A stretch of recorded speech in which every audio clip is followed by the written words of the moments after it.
Is broker-dealer technology better than RIA technology? And that is today's question on the Transition to RIA question and answer series. It is question number 81.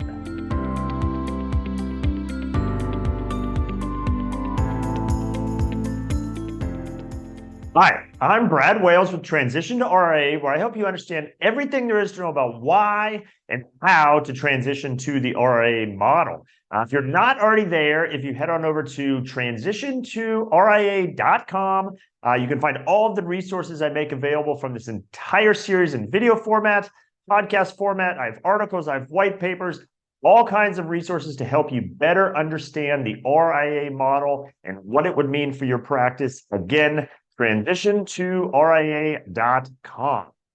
Okay, on today's episode, we're going to be talking about the technology differences between the broker-dealer model and the RIA model. And the reason this is such an important topic is because of the impact that technology has on your practice, the efficiency of how you can run your practice, the kinds of services or service offering you can provide to your clients.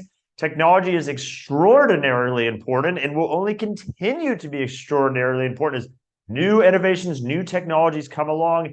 How can you or what can you provide for your clients? And also, what is your competition potentially providing for their clients? So very important topic. Are you going to be able to access the best technology and kind of where can you access the best technology? Again, to make your practice efficient, to add on to the service offering or the value proposition you're providing to your clients. Very important, will remain very important going forward as well.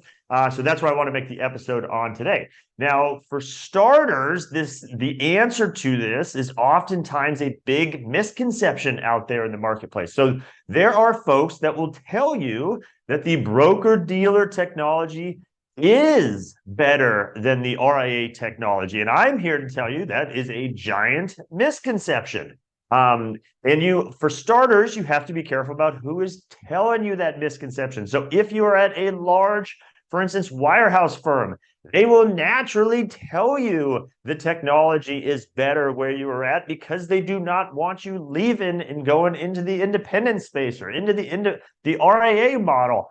So they will tell you, oh, our technology is better. And that's either because they're just straight lying to you because they don't want you to leave, or perhaps they've never experienced what the other side themselves looks like, whether that's a branch manager or someone, a corporate executive or whatever the case is. So they themselves don't know any better. They just know that supposedly their technology is better than what's out there. And in their defense, there was a time where that was an accurate statement to make. Now, you have to go back a long time ago, many years ago, where it was fair for broker-dealers to say, oh, our technology is better than what you could get over there in that RIA model. And the reason that was accurate and the reason that was fair to say back then, and again, either folks haven't accepted the fact that it's changed, or they're naive to the fact that it's changed, or again, they have ulterior motives to why they still can communicate that to keep you from leaving, keep you from going. The reason it was accurate back in the day, the largest firms, we'll pick on the wirehouses, the most scale to invest and reinvest in their technology, whereas the RIA market was back in the day was highly fragmented. So what I mean by that is if you are a firm, if you're a large wirehouse firm, and you have 15,000 plus advisors, as an example, for when you put investment into your technology to build out new resources or to change things or whatever the case is, you have 15,000 advisors to spread that cost out over. So if a new feature is demanded, or, oh, hey, maybe we can tweak this tool or whatever the case is, you're going to have 15,000 users that you can effectively spread that cost out over because you're going to have 15,000 potential users of it. We're back in the day, and it was fair to say, again, back in the day, the RIA model was so fragmented, there weren't as many users of any one particular technology, that no one technology solution had that kind of economies of scale to spread the investment out over, and hence they couldn't invest as much into the technology as these large firms could. So again, that was a fair argument to make, though. That has 180 degrees changed, though, because while there are still large firms that maybe have 10,000, 15,000 advisors, the RIA model has grown so much, and some of the big technology players are now used by so many RIAs, both small and very large, that now they have more users, in some cases, way more users than the 15,000 advisors at one particular wirehouse firm have. So the economies of scale have completely changed. And so that argument, while valid back in the days, if you were going to use that argument back in the days, you have to accept that the argument now applies to the RIA model, not the broker-dealer model. So just know at a high level kind of where the backstory of this question came from, that it was true back in the day that broker-dealer technology was better than RIA technology. That has completely changed now, primarily because of these economies of scale have shifted. And now with way more users with some of these technology solutions in the RIA model, they actually have more users to spread cost out of, so they can invest and reinvest more than the big wirehouses can justify having to make that investment spend. So just know that has fundamentally changed. So if you hear anyone say, oh, the technology is better than broker-dealer space, that is the old way of thinking. That is how it was back in the day, not how it is today. Now, with that kind of high level just timeline of how things have progressed, I did want to just go into some of the additional kind of pros and cons of using broker-dealer technology versus RIA technology. And again, as a quick reminder, if you have not seen this separate episode I did on a so-called RIA or third-party technology stack, so I encourage you to check out that episode if you haven't seen it.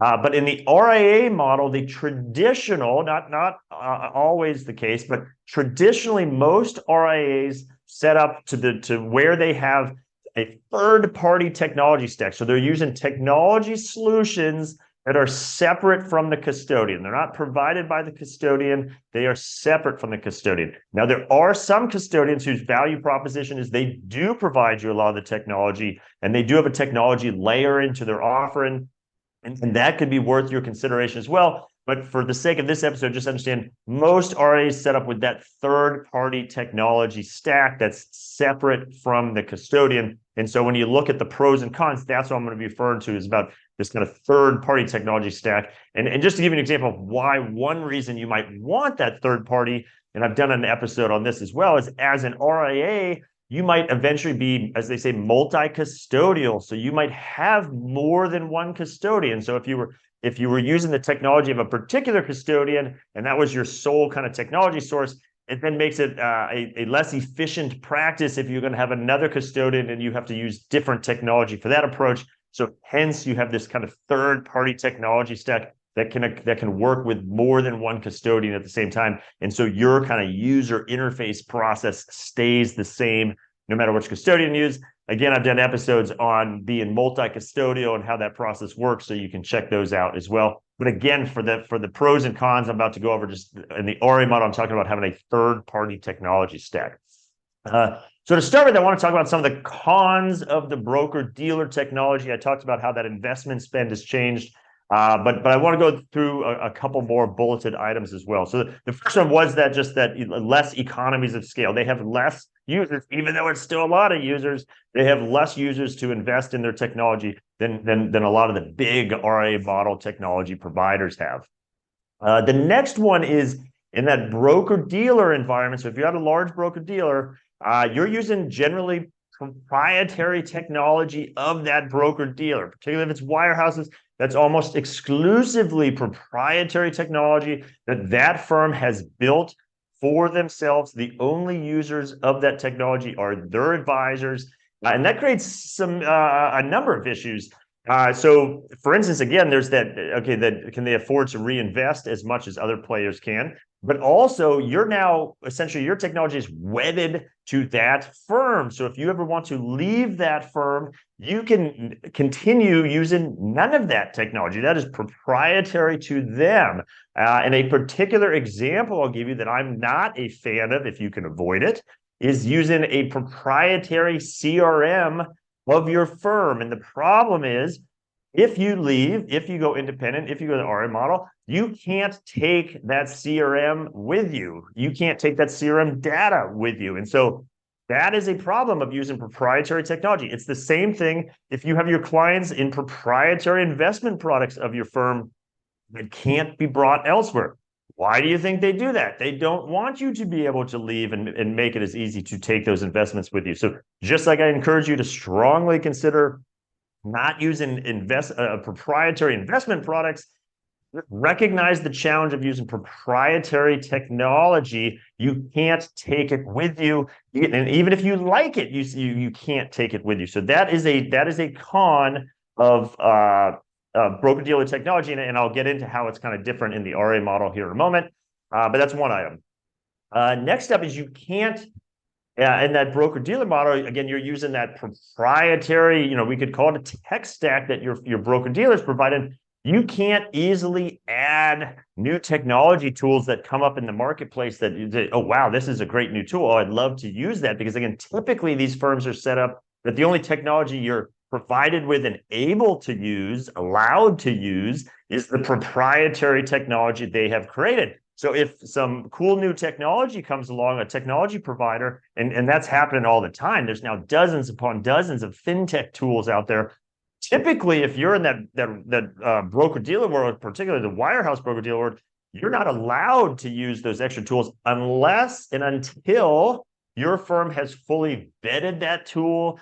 They've decided, not you, they've decided to let you use that tool, and they've decided to somehow maybe integrate it with their proprietary technology. And the reality is that just doesn't happen all that often, if at all. I was recently talking to a smaller fintech company, and they were rolling out this new software tool, and they even said to me, without me bringing it up or anything, they said, oh yeah, we're not even trying to get our product in front of broker-dealer advisors because it's going to be too much of a process, too much of a headache, too much of a pain to try to get their broker-dealer to approve it, let alone bring it on board for their advisors to use, that they weren't even going to bother. And even with maybe a broker-dealer that has 5, 10, 15,000 advisors, they're not even going to try because it's just not worth their effort. They just see that the chance of that being approved, the chance of it at least approved and implemented, will be years in the process, if it even happens at all. So again, that's a challenge. As you hear about new technologies coming out,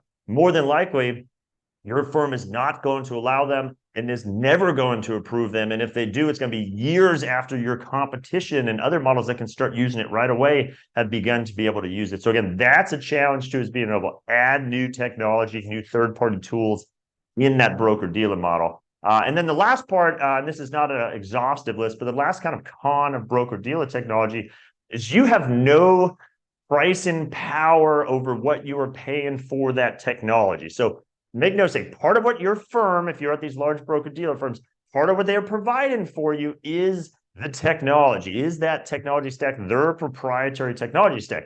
Make no mistake, you are paying for that, and that's in the inverse of your payout. I talk about this a lot. Whatever your payout is, take the inverse. So what does the firm retain? That's effectively what you are paying the firm every year for all of the things they're providing for you. And out of fairness, they're maybe providing you with an office, maybe a staff member, technology, things like that. So you are absolutely paying for technology now. It's just in the inverse of your payout. And the problem is you have no pricing leverage over what you should pay for technology. So whether you want to use all of the technology provided, very little of the technology provided, whatever the case is, you have no ability to try to maybe lower your cost or manage your cost because it's just bundled up into your payout. Again, the inverse of your payout, you have no control over that. You'll see here in a second how that's different in the RIA world. So again, a couple cons, a couple challenges with that broker-dealer technology to be aware of. Now, on the flip side, we go over the RIA model, you can imagine some of these are going to be the opposite. So just to run through a couple of the pros of using the RIA model technology, the RIA model technology approach.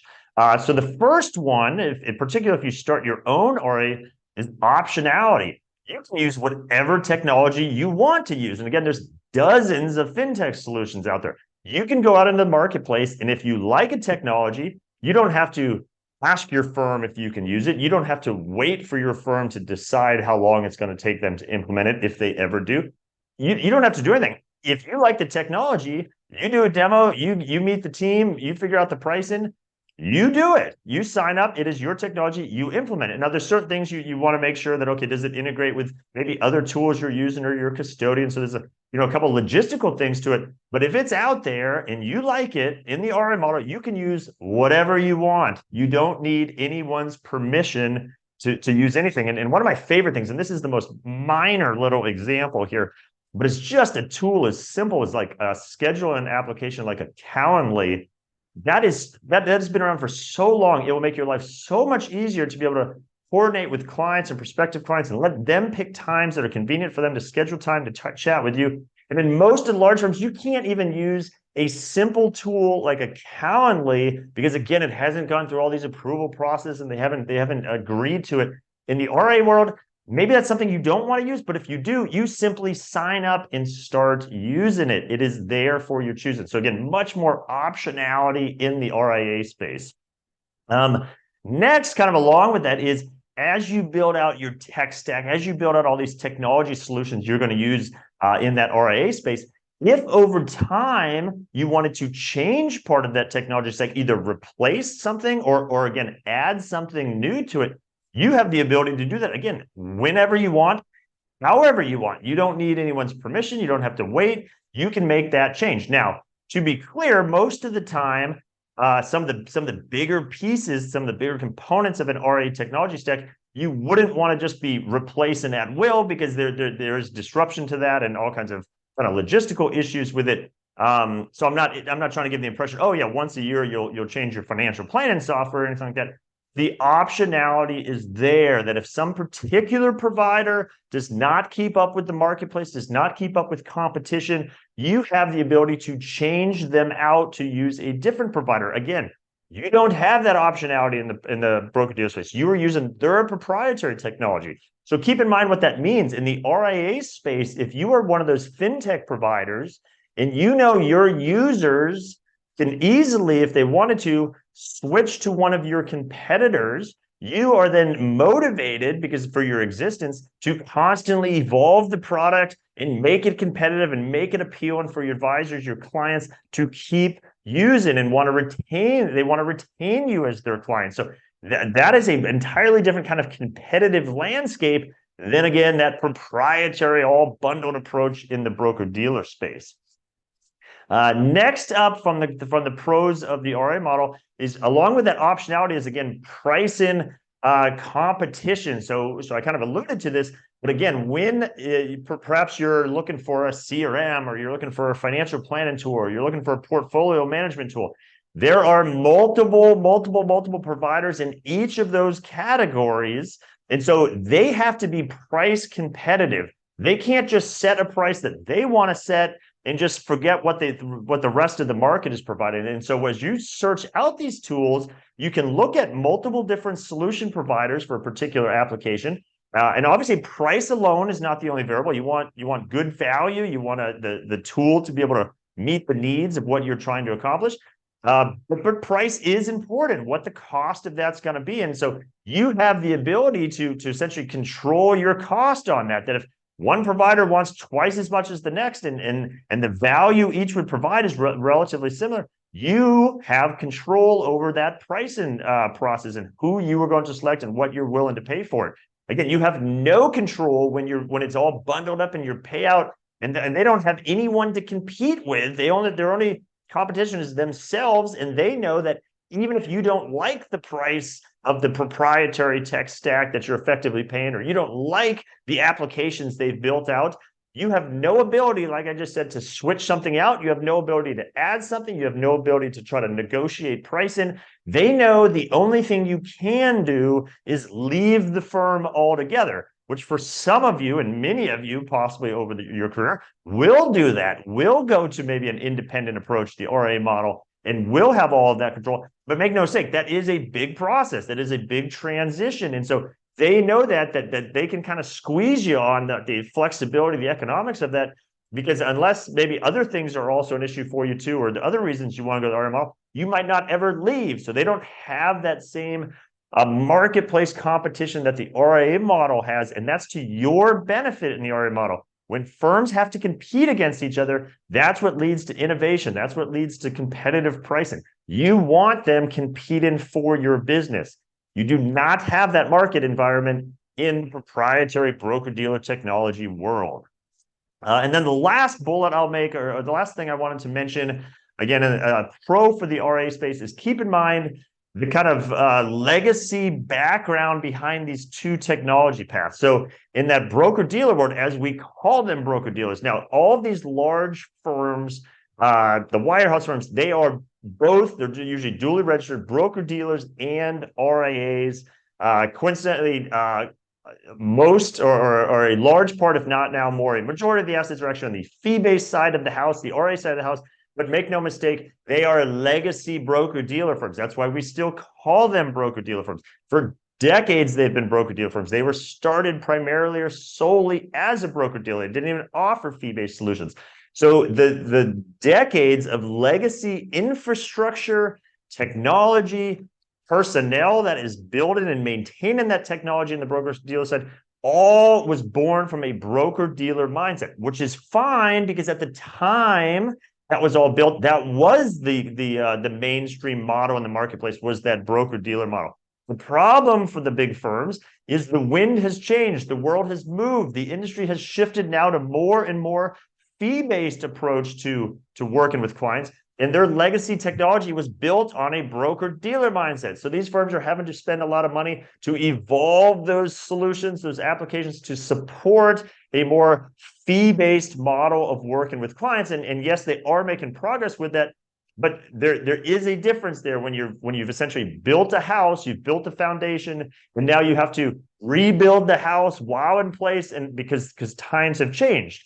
Compare that in the RIA space. The tools you would be using as a third-party RIA technology stack are not reinventing themselves at all. These were tools that were built from the start to cater to the RIA marketplace. There is no legacy infrastructure. There is no legacy way of thinking. There is no legacy personnel that have been there for 20 plus years that have the mindset of what you can do in the broker-dealer world. No, these were all born with RIA in mind from day one.